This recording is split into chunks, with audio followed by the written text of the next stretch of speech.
I should introduce our esteemed guest here. Dr. Salmon, Dr. Paul Salmon, is an associate professor of clinical psychology at the University of Louisville and a licensed psychologist. He is certified as an exercise physiologist, endurance running coach, yoga instructor, YMCA-based cancer exercise specialist, and a personal trainer, and a mindfulness meditation teacher. His book, Mindful Movement in Psychotherapy, was cited as one of the top 5 books on mindfulness in 2020. And he is the 2021 recipient of the Distinguished Career in Psychology Award from the Kentucky Psychological Association. Welcome, everyone, and thank you so much for logging in this evening. And I'm very appreciative to Tony and to the staff at the library for putting this series on this intriguing topic of failure. So this is a short course. It's going to be fairly short, really. I mean, we have an hour and a half to kind of contemplate what the concept of failure means in sports and athletics. So when I came up with a kind of a narrative for this talk, I started off by saying the winds of change, or in Buddhism, the 8 worldly conditions are something that we all have to contend with. And here's what they are: praise and blame, gain and loss, pleasure, pain, fame, and disrepute. These are called winds of change because they're things that visit people when you think of the winds. And this is certainly true at the Olympics. Right now, with the skiers, they're contending with weather conditions that are making it very, very challenging to stay on course. So in any case, these are all aspects of existence that can lead us astray from leading lives of harmony and balance. So what I want to focus on in this talk is really how to understand and embrace loss or failure with grace and gratitude, drawing inspiration from the resilience of athletes and Olympians, really because this is where we are right now, who really don't let fear of failure deter them from doing the best that they can.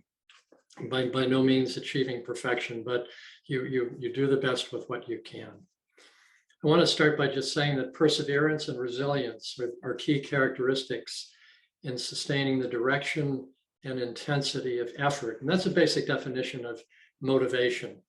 You're moving in a particular direction with a certain amount of energy. And this is over prolonged periods of training and skill development that often take place over years, as well as during competitive events. I mean, we see these people for a few minutes, or some of them for a few seconds. I mean, how long does it take to come down the slalom slope? It's like 30 seconds and you're done. And this is the kind of the end product of years of preparation.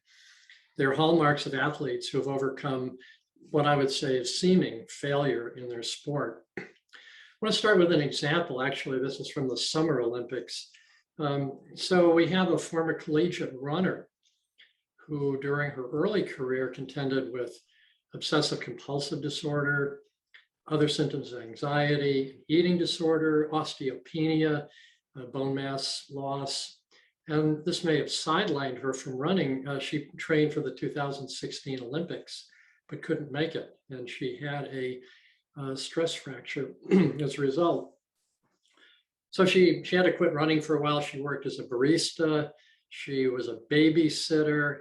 And then she checked into an eating disorders clinic to deal with the eating problems. So really, remarkable resilience in coming through all of this. Now she's among the top women's marathon runners. She qualified for the 2021 Summer Olympics. And this was run under conditions of extreme heat. And Paul, can I interrupt for just a moment, Paul? I think you haven't shared your slides yet. So I don't know if you were intended to share your slides or not. I do. Okay. Yes. Just want to make sure. Talk about failure, huh? Shared screen. All right, there we go. We're just kind of getting started anyway. Is that better? Yes, it is. Okay. All right. So, yeah, so right now all we have is the title slide, but we're still talking about this, this really amazing athlete. And so she runs in the marathon for the 2021 Olympics. And she's gone through all of this duress, all of the years and years of training, injury, and so forth. So she started off and said, I'm just going to do what I can do. And she stayed pretty much with the pack and actually worked her way up to fourth, which would be out of a medal. And but nonetheless, she said, I'm just going to keep going. So what happened? Not far from the finish, one of the top three runners dropped out because of cramps. And she took advantage of this opening to finish third. Her name is Molly Seidel, and her story exemplifies the resilience and perseverance of athletes whose journey is marked by what I would call intrinsic motivation, and it really renders them, I think, pretty impervious to things like success and failure. I think success is problematic as failure, because both of them can take your attention away from what you really intend to focus on. So let me just start here, since this is supposed to be a talk and somewhat of a course, just to give you an idea of some of these are people. I think of books as friends. I think of people, writers who have kind of inspired me to think about topics, for example, in this case, fear of failure and its implications. So, and I'll include this slide again at the end, but just to give you an idea of some of the writers who have influenced me in putting this together. Mark Anschel, his book In Praise of Failure. Angela Duckworth, who wrote a very influential book called Grit. Tony Dungy, the former head football coach in Indianapolis, wrote a wonderful book called Quiet Strength. Carolyn Dweck, a psychologist whose book Mindset has been highly influential in terms of looking at how we approach, how we see ourselves in relationship to the activities that we engage in. Stuart Firestein is a professor at Columbia University who wrote a book called Failure: Why Science is So Successful. Vanessa Goddard, book still running, as a meditative approach to movement. John Kabat-Zinn is probably the one person who, more than anybody here, has influenced my own work. He's the author of a wonderful book called Full Catastrophe Living. He's the director and originator of the mindfulness-based stress reduction program at the University of Massachusetts. An offshoot of that is a book called Mindful Sport Performance Enhancement by Keith Kaufman and his colleagues at Catholic University in Washington. And then we also have George Mumford, who wrote a book called The Mindful Athlete. He was a colleague of John's. He worked with Phil Jackson with the Chicago Bulls, teaching mindfulness meditation during the time when they won all of those championships a number of years ago. So here we have kind of this will give you the grounding for some of what I'm going to talk about in the next few minutes. Well, let's just start with a working definition, a characterization of failure. That's going to be the focus here. So there are two parts to it. Part one, I'm just calling it a reaction to falling short of objectively or subjectively determined performance standards. This is kind of the common way of thinking of failure. You either succeed or fail based on how your performance is measured according to standards. But I don't think that really goes far enough. I mean, that's a very commonplace idea. So I've added something to it. And what I would say is that true failure is really marked, yes, it's a reaction to falling short of standards, but it's marked by an absence of curiosity, a self-defeating attitude, and an inability to frame the experience as a vital source of new learning. More than anything, in all of the works that I've reviewed, the interviews that I've read of athletes who are really doing well in their fields, not that they win all the time, but this concept of using, when they fall short of something, it's a growth experience, it's a learning experience, a vital source of new learning. So I think the important thing here is just to say that this is our starting point, 2 parts. It's a reaction to falling short without the kind of self-examination, without the kind of questioning, kind of curiosity that I think is so vital to learn from experience. Things happen to us all the time that we can benefit from if we are open. Now, I want to say this, and that is that many of the athletes whose, I'm going to let them kind of talk for themselves in a series of quotations. They're really not good models of this type of failure. Sure, they fall short a lot of the time, but they have this ability to see new opportunities to learn and benefit from what happens. So because of that, I guess what I could say is they're not really good role models for those of us who, or anybody who might want to make a real true success of being a failure. So I want to kind of correct this shortcoming.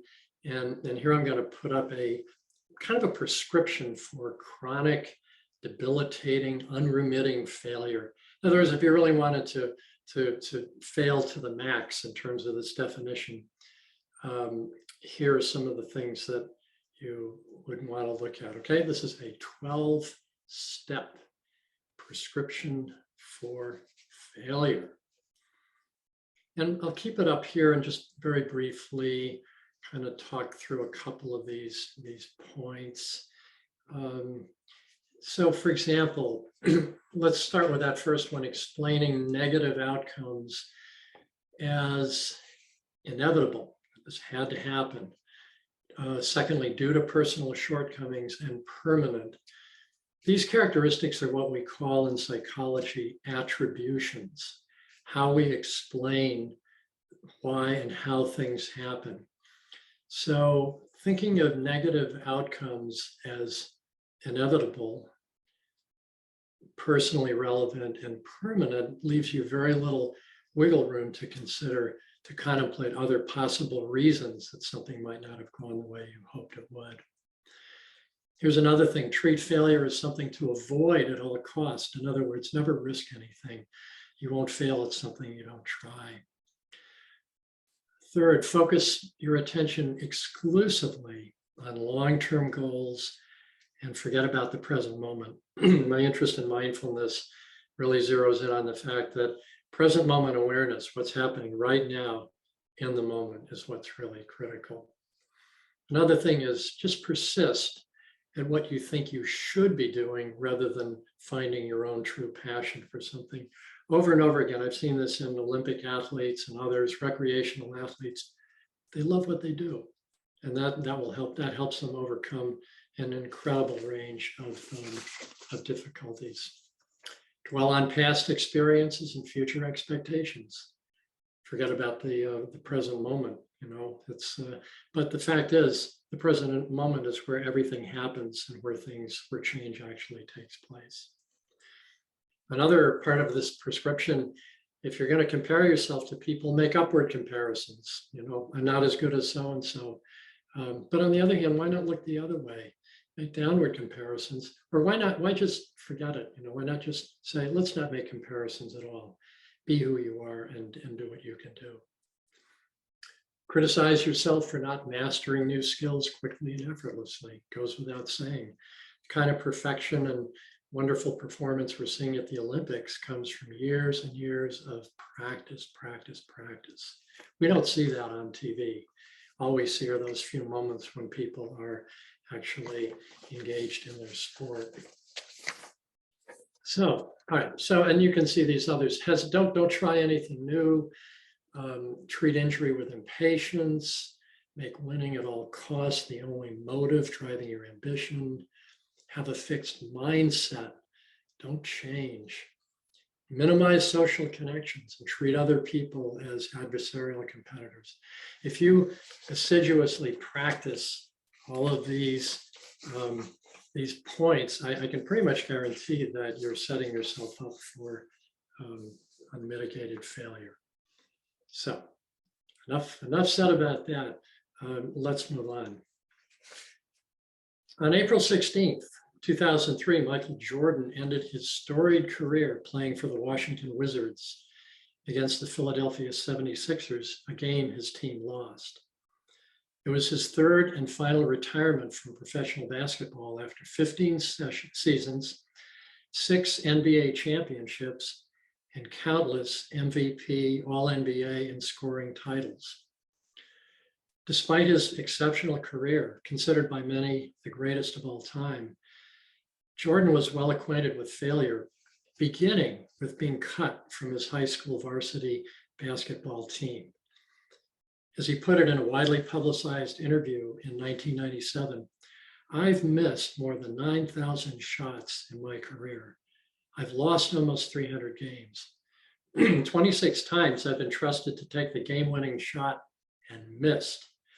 I failed over and over again in my life, and that is why I succeed." So Jordan's willingness to accept failure as a basic element of sports echoes the experience of anyone who's persevered and thrived on the rigors of competition. Serena Williams in the 1999 US Open was talking with her sister. Venus asked her, she said if she was nervous. And here's what Serena said. She said, "No, I'm not nervous because we have to show up. And since we have to show up, why not compete?" She placed less emphasis on winning than on competing, deploying her skills against those of opponents in public forums where inevitably one player will be declared the winner and the other the loser. To these athletes, however, the mark of their success is not measured in wins and losses, but rather their persistence in finding ways to constantly refine their skills and continually test them out in the crucible of competition. Examples abound elsewhere in sports. The criteria for success versus failure are very clearly laid out. Batting averages are a great example, okay? The combination of long seasons and long careers means that players have many opportunities to get hits or strike out. As a result, averages can be calculated out to 3 decimal points, like 0.232. And so you look at that number and you say, oh, 232. Oh, that's pretty good. I mean, that's a fair batting average. Well, what that means is that you've actually failed to get a hit more than 75% of the time. So in baseball and other sports where every shot you take, every time you try to hit the ball, make a basket, there's always a potential that the ball won't go in.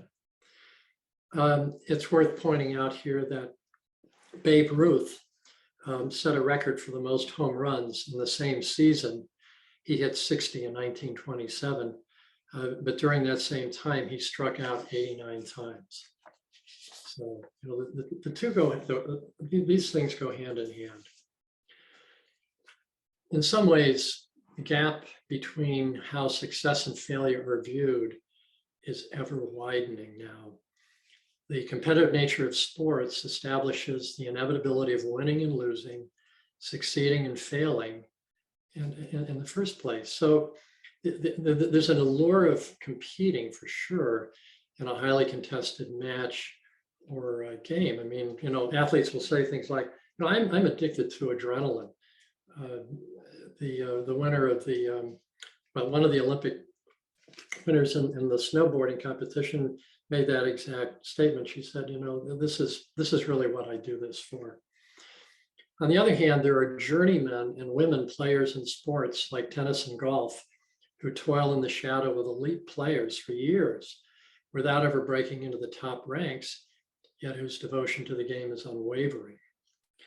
There are Olympic athletes who single-mindedly train for years for an event, only to fail to qualify or be eliminated in the earlier rounds because of stronger competition.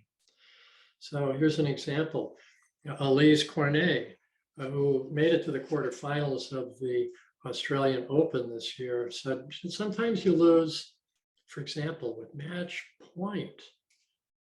You go back to your hotel room and you go, what's the point of doing all that? This is not an easy job. but the love of the game has always been stronger.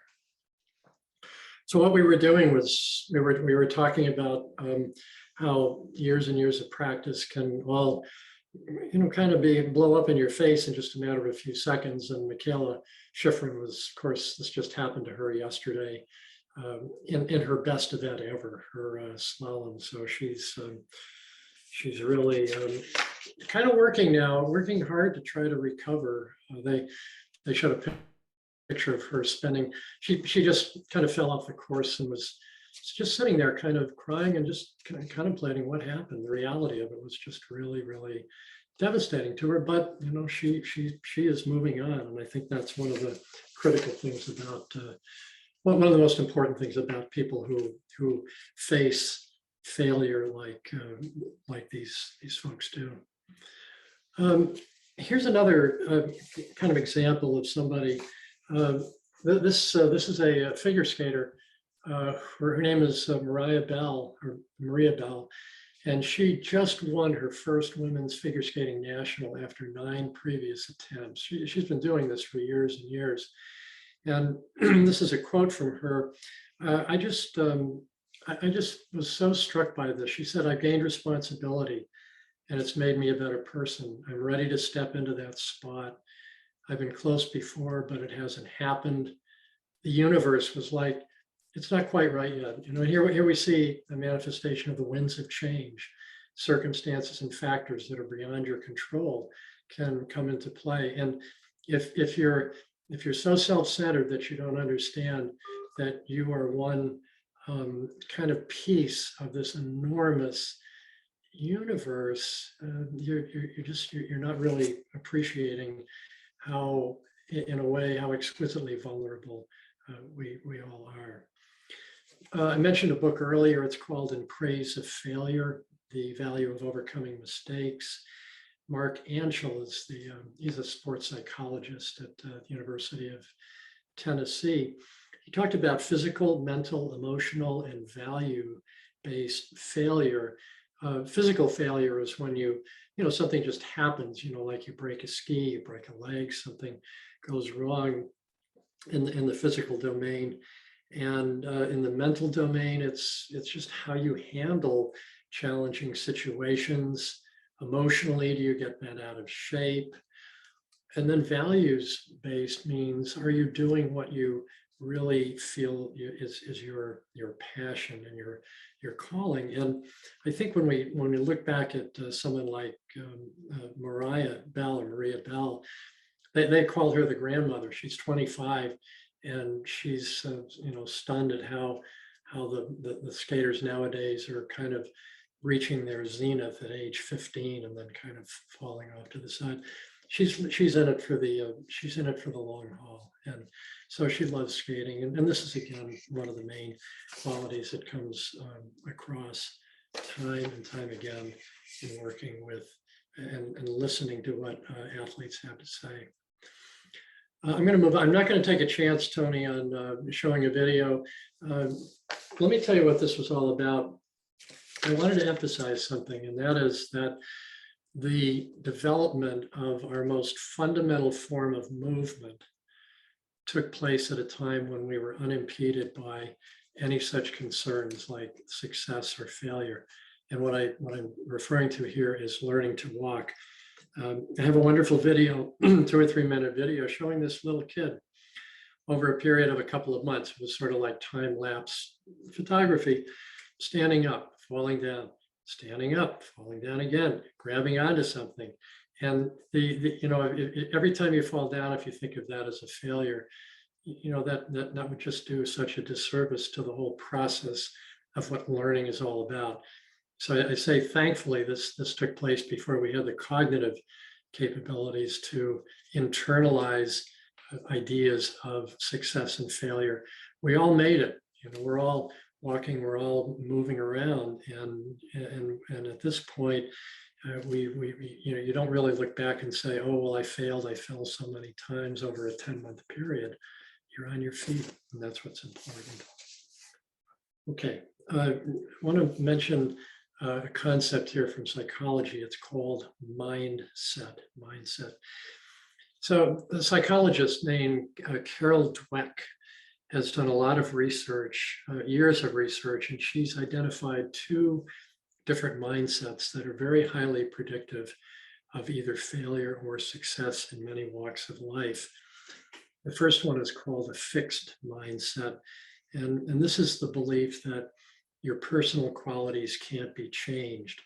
And it creates a continuing need to prove yourself.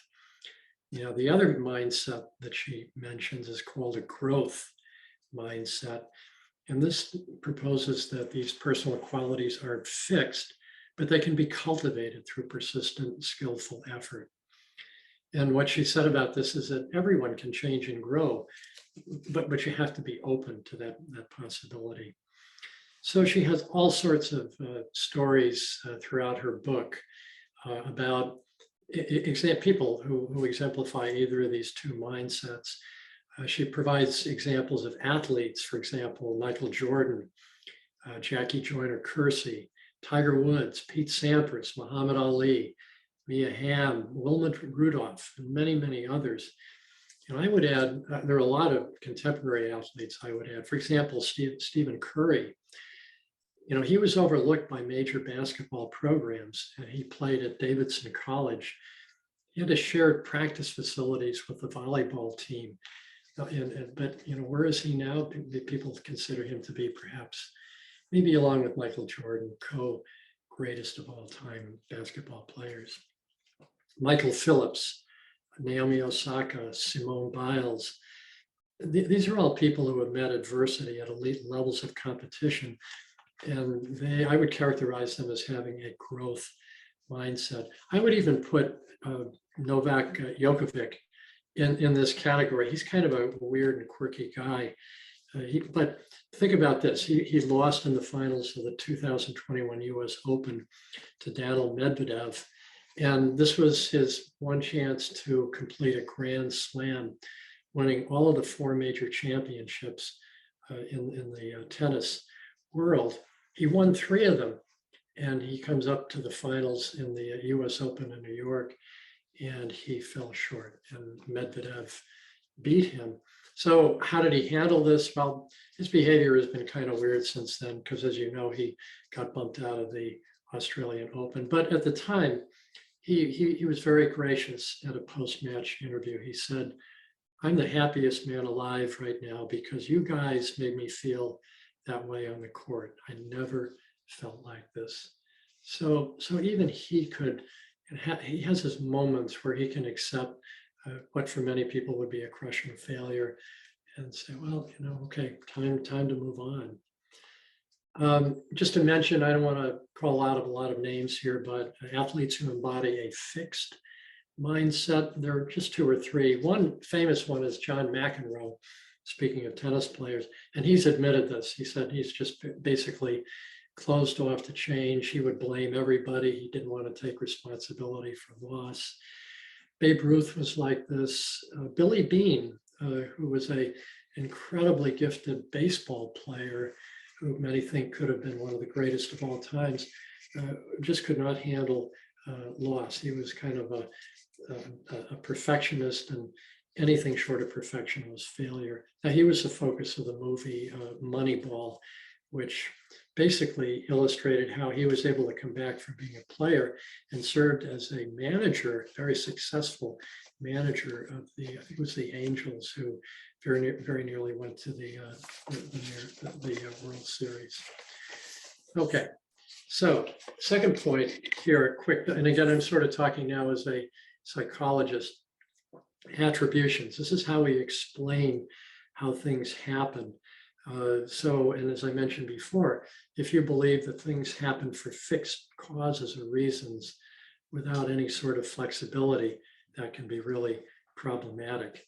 So, and here's an example, like an endurance runner who just keeps trying and trying to break a predicted marathon time. I might end up saying, I'm just not made to do it. There's no way I can do this. So, you know, if you could modify it in some ways by saying, you know, I really need to look into how am I preparing? How am I approaching this? Maybe under the right conditions, things could be better. I want to just pull in a little narrative here just to talk about attributions and how they can, when things sometimes really do go crazy and awry. Here's a headline: COVID tests, red-eye flights, and borrowed skates. Casey Dawson's crazy journey to the Beijing Olympics. So Casey Dawson is a really gifted speed skater, and you wouldn't believe the tribulations he encountered getting to the Olympics. He was notified at the last minute that a series of positive and negative COVID tests finally came out positive. He had 48 hours to get to the Olympics. I don't know how many time zones he had to cross. And then when he gets to Beijing, his luggage isn't there. So what does he do? He has to borrow skates. He borrowed some skates from somebody on, I think it was one of the other, maybe the Yugoslavia, no, not Yugoslavia, one of the other teams. And what did he say about that? So here's somebody, again, who's trained years of training, and you could say, you know, it's just going down the tubes. I'm not going to stay with it. He said, stepping up to the line was the biggest thing for me. I didn't think I was going to get to the line in the first place. So just being there for him was in many ways a fulfillment. So, and he finished 28th out of 29 skaters in the 1500 meter race. So talk about, you know, he could look at this and say, there's so many things that kind of messed it up for me. And in fact, in this case, it was true. So he had a pretty accurate perception about factors that got in the way that probably possibly prevented him from medaling. Third concept here, quickly, grit. Angela Duckworth is a researcher at the University of Pennsylvania. She's a MacArthur Fellow, and she has researched factors that contribute to both success and failure in many different walks of life. And she basically has found that two things, persistence and passion, are critical as far as seeming to separate out people who in the long run tend to persevere, even though they encounter failure along the way. So she cited, there's an article, it's called The Mundanity of Excellence. And they looked at Olympic swimmers. And these are people who attained very high levels of performance in their sport. It's interesting that talent in swimming is hard to identify at an early age. And a lot of times it's only relatively late in the developmental process that they begin to separate out those who are going to be truly great. So one of the, as it turns out, I'm sure most everybody knows, Mary Maher, who won 3 gold medals in the 1984 Olympics. And she, you know, everybody was saying, oh, this is astonishing. She kind of came out of nowhere. And well, no, not really, because she was so dedicated. And she said, people don't know how ordinary success is and how basically how hard you have to work. She focused on the 200-meter butterfly. And she really had, there were 2 little things that she did when she was preparing over a long period of time. She said, show up at every practice on time.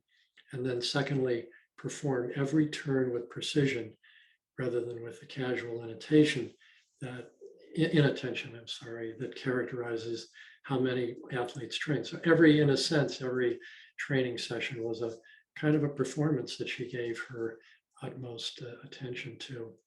Here's another great example, Sarah Hall, 38 years old. She just became the fastest American half marathon record holder at age 38. So she's talking here with her daughter, and her daughter's a runner too, who said, you know, and she said, my daughter was less than a second from qualifying for cross-country nationals. And her response to this was, well, okay, all right, so you're up there, you're close to the upper echelon, you know, things just need to change, and you keep preparing. She said, you also have seen how I just use the training. There's always another opportunity if you don't give up. Okay, so here's another I hope this isn't getting too academic, but I've got some great quotes here. Something called intrinsic motivation, which means being motivated by internal factors, something you feel a real passion for. There's something called self-determination theory that is highly predictive of how people do under challenging conditions. So here's a good one. This is Scott Jurek, who is a ultra marathon runner. Now there are ultra marathoners and ultra marathoners. He set the record for running the Appalachian Trail, 2189 miles back in 2015. So he wasn't satisfied with that, and he decided that he was going to have to try it again and better his earlier attempt. So this was in August 2021. He attempted to set a new record, but running, this time he's going to run from north to south. First time he ran south to north and got caught in bad weather. So he changed some things. He altered his training. So what happened, he basically tore a quadricep muscle after 250 miles. So that quadricep is that big muscle in your thigh that basically propels you forward. And he even gave some thought to saying, well, maybe I should try to keep going. But then sanity prevailed, and he basically said, okay, I've got to let it go. And here's what he said: the hardest part now is knowing I'm still supposed to be on the trail. Being at home feels good, but I keep thinking of what I should be doing. Everyone experiences that. No matter where you are in your running journey or life, there are disappointments and items you come up short on. Life is made for challenges and adversity. We come back stronger. So this is a guy who, when I put this in the intrinsic motivation section, because how many people watch ultra marathon runners running 2,000 miles? He didn't have an audience. Nobody, except for a few friends, probably even knew that this was going on. But in my mind, that epitomizes this quality of what we call intrinsic, meaning internalized motivation. So what does science have to say about all of this? I mentioned early on in one of the books, there is a perception here. Science is all about experimentation. And you do an experiment, you propose hypotheses, you test them, you validate them, and then you go on to the next big thing. It's not how it works. So Stuart Firestein, who's the author of this book, Failure: Why Science is So Successful, basically said, scientific breakthroughs make headlines, just like athletic performances, major performances make headlines. But what people don't realize is all the trial and error experimentation that fail to yield convincing findings. And even now, one of the problems we're dealing with in terms of internet dialogue is you see studies that come out one way in terms of supporting a particular prediction, and then a month later there's something that contradicts it. It's a process of constant experimentation. And there's a good quote here by Benjamin Franklin, who he quotes. He said, "Perhaps the history of errors of mankind, all things considered, is more valuable and interesting than their discoveries. Truth is uniform and narrow, but error is endlessly diversified," meaning there are basically a lot of different ways you can screw things up. And in any given scientific experiment, so many different things can happen with research methodology. It's like doing Zoom, and what happened this evening here. I've been doing Zoom conferencing for over a year for another organization, and other Zoom things. I've gotten very comfortable with it, no problems. And then who knows?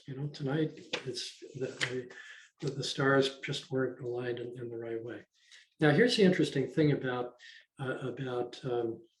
Firestein. He quotes, he brings up actually a tennis player named Stan Wawrinka, who's the winner of 3 Grand Slam titles. He had a pretty good career. So his left forearm is tattooed with a quote by Samuel Beckett: "Ever tried, ever failed, no matter. Try again, fail better." And this is how he explained it. He said, "I only did the tattoo last year, but I first saw the quote a long time ago. It's how I see life in tennis. There's disappointment, there's heartache. You are losing almost every tournament eventually, unless you win it. You need to accept it and be positive because you are going to lose and fail.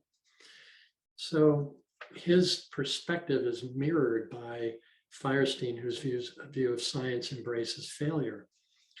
He says failure is not something to tolerate while focusing on the bright side. Failure is not a temporary condition. It must be embraced and worked on with all the diligence that one is accustomed to putting into succeeding. Failure can be done poorly, or it can be done well. So the takeaway for me for both of these folks is to say that the word failure, as they use it, is very different from the concept I proposed earlier with the surefire method to really, really failing. And that is not to seeing what we call failure as an opportunity for growth and development. It involves accepting the inevitability of outcomes that differ from what people may predict or hope for without taking it personally. So the important thing is committing to something. And Winston Churchill had a great way of putting this. He said, success is not final, failure is not fatal. It's the courage to continue that counts. There's a writer, Natalie Goldberg. She's a Buddhist author who has written extensively about the concept of engagement, writes about things like the four winds and just sort of the vagaries of life and how many uncertainties there are when you think about all of the things that happened and that could happen. I really love this quote of hers. Failure is what we're all running from. We're always running towards success with failure at our back. And actually, which one of us has never failed or never been disappointed or betrayed? What I learned to do is to step back and enter the heart of failure. There are a lot of jewels there for awakening. This seems counterintuitive to actually go into failure, but in the work I do with people who have chronic pain from a mindfulness perspective, what we teach is you really need to look deeply into the nature of the experience and not just try to get rid of it or push it out of mind, or I mean, maybe medication or surgery or whatever will help, but acknowledging and accepting things as they are is really so vital from that perspective. Here's a golfer, Tony Finau. He finally, after like five years, he's playing the PGA tournaments, doesn't win anything. He had 8 runner-up finishes. And finally in August, he did win one. But he said, if you want to be good, you're going to have to go through some really hard times. But he didn't lose his kind of spirit. He said, it's okay to be nice. It's okay to be kind. I never wanted to be one where golf was going to kill me. I've seen it happen to too many people where they let the game literally drive them crazy. So in terms of his kind of personal capabilities to see things, put things in perspective, I think he's a wonderful role model. Here's a brief summary of some factors that this is something that I've kind of adapted from the book on failure by Ann Schell. And basically the idea, these are some things that you can do in the event of a situation where you come up short in some way. And now the question is, all right, so what happened. What do you do now? What comes next? That's the critical thing that differentiates people who tend to move on effectively from those who maybe just throw in the towel. So first of all, try to be impartial about this. What actually happened? You know, kind of, you know, put on your evaluative capabilities. And, you know, athletes spend months and years perfecting skills, and they have very finely nuanced understandings of how even minor adjustments or misadjustments can impact performance. I think Michaela Schifrin alluded to that in a couple of interviews I've listened to, where she said, you know, it's a matter of moments and inches. What were your expectations? How realistic were they? What were the circumstances at the time of the performance? What went well? Is there any way you could frame this experience through a lens of gratitude rather than anger. Who can help you to, failure is something that tends to drive people in isolation, embarrassment, shame, and so forth. But really, this is the time that you really need support and guidance. And then most important, what are you going to do? What changes are you going to make? So Madison Keys is a great tennis player, and she has never won one of the real big tournaments. And she's a good example of somebody who can, let me just keep this other screen back for a moment, who embodies this idea of seeing experiences through the lens of gratitude. Very important. She continues to play. She reached, I think it was the quarterfinals of the Australian Open this year. But she's not in the upper echelon, but she said her mindset is one of enjoying tennis, taking off some of the internal pressure. So, and then she goes on to say it's a sport, something that when I was little, I enjoyed doing and I love doing. So she's found a way to be effective and successful doing something she loves to do without making a fetish of, kind of saying, well, Grand Slam event or nothing.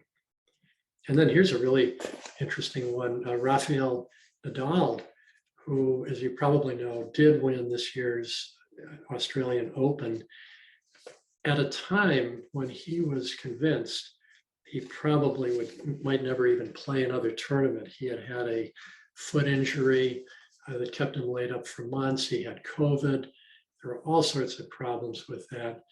And yet here he is showing up in the finals. And this is an example of, to go back 2 slides, who can you turn to for support and guidance? What did he do? He said, we were trying things, right? And for a long period of time without any success, 0 success. After all the things I went through, all my career, of course, at my age, there are all sorts of doubts. Knowing you have an injury you can't recover from, of course, the doubts are there. Mentally, it is much tougher. I think of all the top players on the tour, he's the one that most people would say has been the most resilient. And actually, too, the most graceful and grateful of the players that I can think of, maybe Roger Federer, and I think actually Serena Williams in many ways embodies those qualities as well. These are people who have failed a lot. I mean, they've lost a lot of matches, but then on the other hand, they've also won and they've stayed with it. So the final concept here I wanted just to talk a little bit about is mindfulness, which is really the focus of my work. Here we're talking about present moment experience. When things happen, to the extent that you can focus your attention in the moment on what's going on, it radically simplifies things. Cultivating present moment awareness may seem simple enough, but as I like to say, it's simple, but it's not easy. You can, if you try this, and let's say you want to sit quietly for a couple of minutes and focus attention, all I would say is do it with a sense of humor and kindness toward yourself, because it's really challenging. It's very difficult for most of us to sustain our attention on anything for more than a few minutes. This is really unfortunate, because learning to focus attention and live more fully in the present not only has significant health benefits, but it's also effective in counteracting depression, anxiety, and so forth, and dealing with events like situations where you come up short.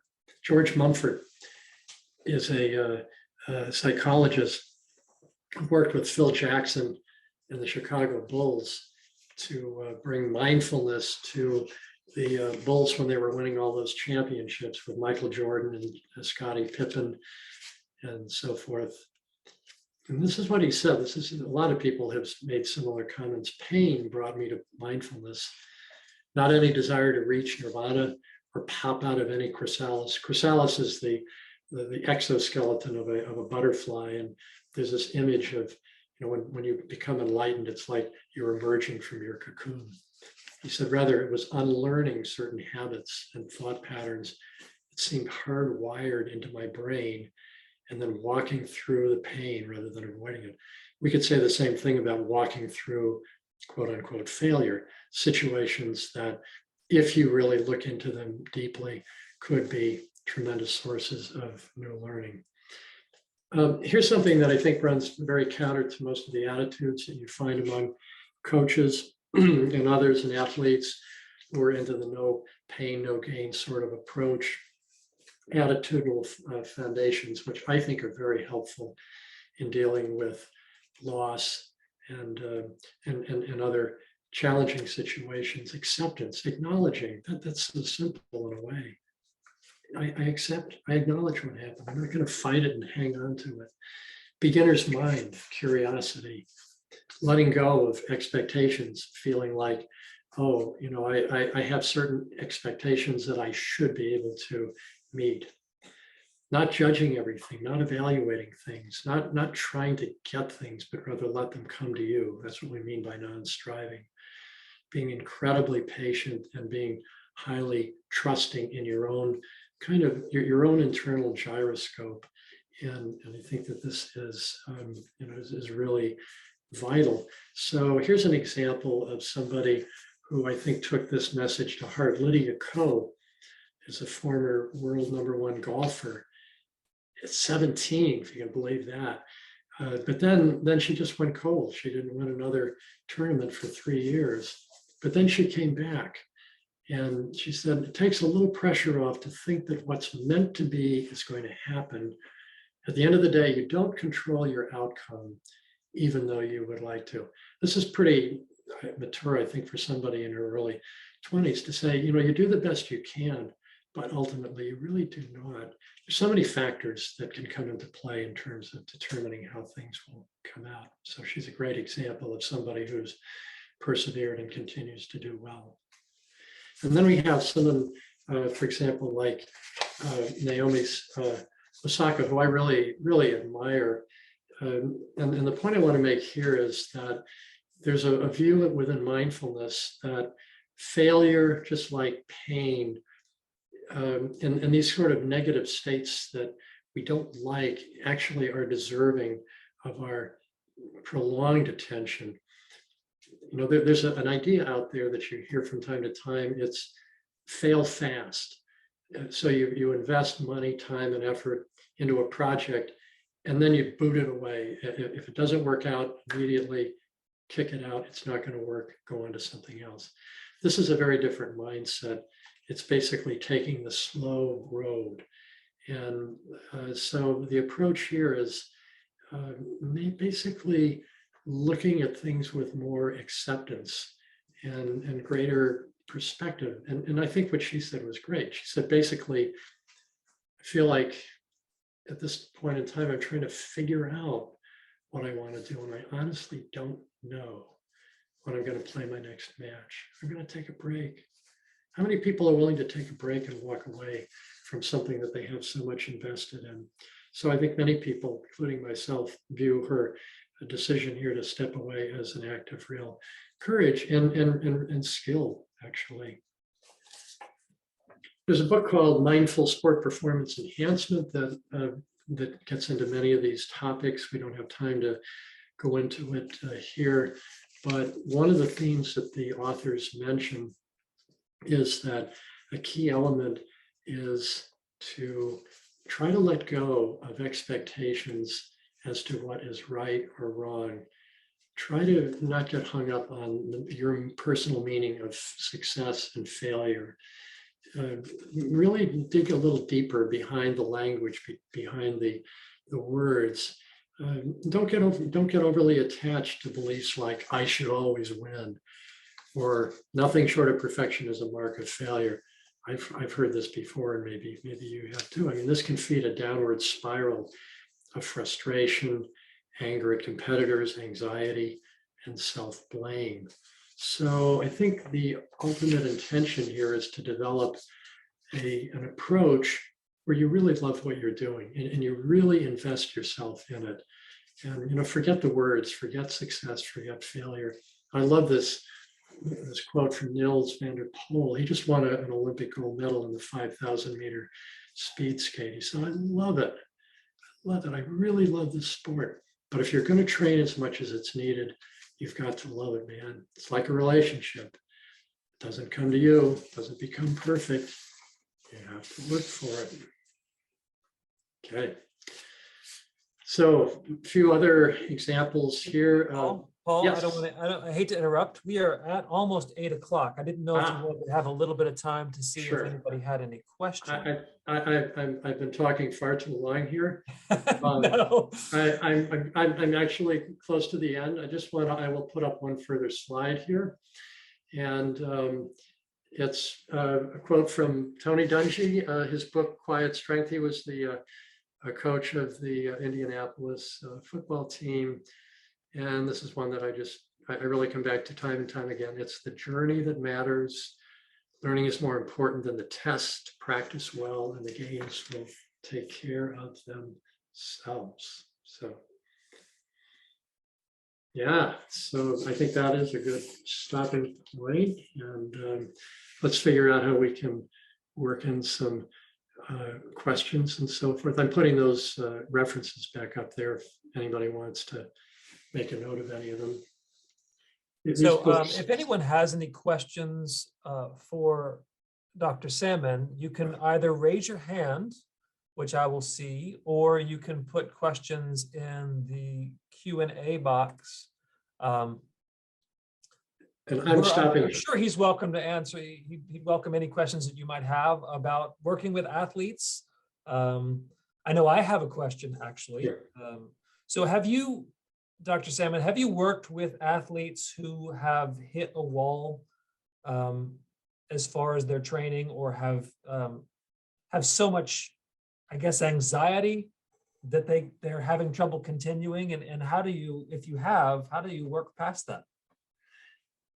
Yeah, I'd say that's one of the most common situations that crops up. I'm thinking of without naming names, but one of an excellent golfer on the U of L women's golf team, tremendous talent, drive, persistence, all of that.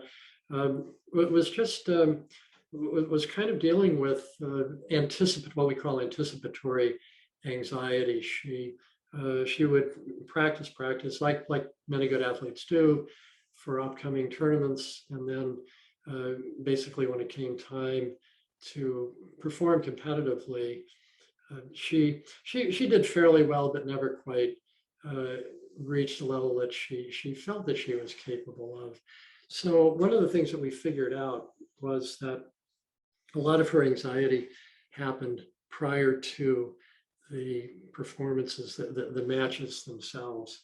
And by the time she got into a match, she had kind of discharged so much kind of psychic energy that she was physically almost exhausted.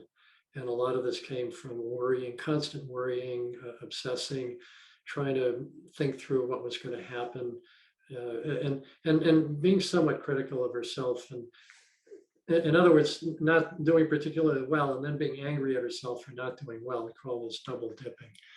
And what we basically worked on were not so much specific golf-related skills, but more the preliminaries to playing in a competition. So she learned some meditative techniques, sitting meditation, focusing in the moment on the breath. I mean, here's a good example of an incredibly simple practice that I would teach I should say I teach it. I mean, I remind people about being able to do this, and that is to focus your attention on the breath. So you pause for a moment and say, okay, let's bring attention to something involved in breathing. And it could be air moving through your nose or mouth, your belly rising and falling as you breathe. And that close attention anchors you in the present moment. And this is a tremendous antidote to having your attention constantly drawn off by worries about the past or the future. It's amazing how effective this can be. The main thing is reminding yourself to do it. And then also having the courage or the conviction or the trust in yourself that this will in fact work. So I'm just using this as one example of somebody who was basically, and I wouldn't say paralyzed by anxiety, but actually exhausted by the intense physiological activation that preceded participating in a tournament. I don't know if you noticed, there's a couple questions, one in the Q&A and one in the chat. The one in the question and answer is, what suggestions would you have for overthinkers? Oh, overthinker. Well, simple suggestion, don't think so much. Easy, easier said than done. I'm not trying to be flip here, but this is one of our most common issues. I mean, we're incredibly we're cognitive creatures. We think and think and think and think and ruminate. And, you know, and there's nothing wrong with thinking. I mean, that's the source of, you know, our just incredible accomplishments. And, you know, the statue of the thinker on the Louisville campus is not there by accident. Thinking has gotten us through a lot of problems and enabled us to come up with lots of incredible discoveries. However, overthinking you can look at this in a couple of different ways. From a mindfulness perspective, and this may sound trite, but and please realize that any of these suggestions involve practice. So the basic suggestion is to pull yourself back and notice that you're thinking. So in other words, it's one thing to think, and most of us have an ongoing dialogue in our minds. I mean, it's just constant. It's like a ticker tape, right? That just runs constantly over and over again, one thought after another. So you can tune into that dialogue, that inner dialogue, but then step to the side of it.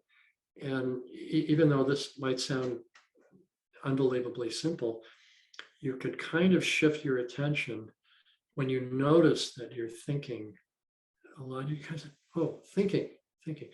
Don't worry about the content so much. It doesn't matter what you're thinking about. It's the fact that you're thinking, and thinking is a mental process, and it has relatively little to do with the reality of present moment experience if you're trying to make a putt or, you know, hit a ball or do something like that.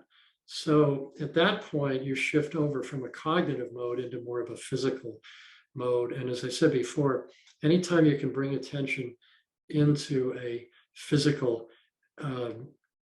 state, it automatically anchors your attention in the present moment. Now, the other thing I would say about this is do this with kindness and patience and self-compassion, because we are so accustomed to thinking our way out of problems. We really haven't cultivated other practices involving things like sitting quietly, focusing on the breath, practicing meditation. Meditation, by the way, is not about making your mind go blank.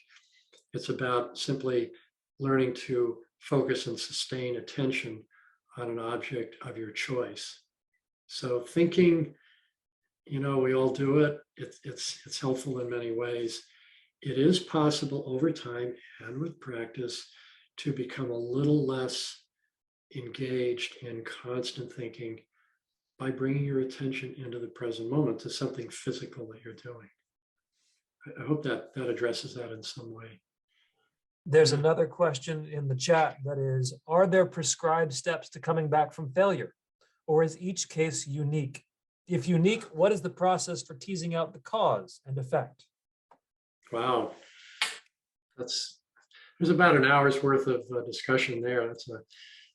That's a good coming. So this idea of coming back from failure, I would kind of say, rather than coming back, I would say going forward. And part of it, I think, is how much weight we put on words like failure. So if we say coming back from failure, it's like, oh, you've dug yourself in a real hole and now you've got to climb your way out, or, you know, kind of come back from it. My personal inclination is to say, well, look, there are so many situations that could be construed as failure, depending on your perspective, of course. I think it makes sense to treat each one uniquely as an event, but and give it its due. I mean, pay attention, learn what you can about it. There was a slide back about most of the way through that kind of talked about how to investigate failure, figure out what you can, but then at some point let it go and not dwell on it, and have enough trust that your body will internalize some of what you are proposing to do. It's not like, in other words, you don't have to keep beating yourself over the head about it or saying, oh, I hope I don't fail next time. The more you can kind of let go of that and simply be open to whatever presents itself on a moment by moment basis, I think in the long run is more likely to be effective and helpful. So I don't know if I can break that down in discrete steps, but I think the idea of treating events such as that as a part of an ongoing process is really important. And they may crop up again. I mean, you may say, oh gosh, I'm just thinking about that putt I missed, or I could have won that match. Okay, yeah, sure, that's how our minds operate. And our attention gets drawn to things like that. But you do have the potential to say to yourself, oh, there's that thought again. And you can choose. I mean, so am I going to pay attention to this? Am I going to start feeding it, getting into it? Don't have to. You'd say, let it go. But as we know, letting go, there are a lot of things that are very sticky, and try as hard as you want to let go of them. It doesn't always work, but if you're patient and kind toward yourself, I think you can really help yourself out a lot. Cool. Thank you guys very much. Have a wonderful evening. All right. Thanks. So thank you. Enjoyed it.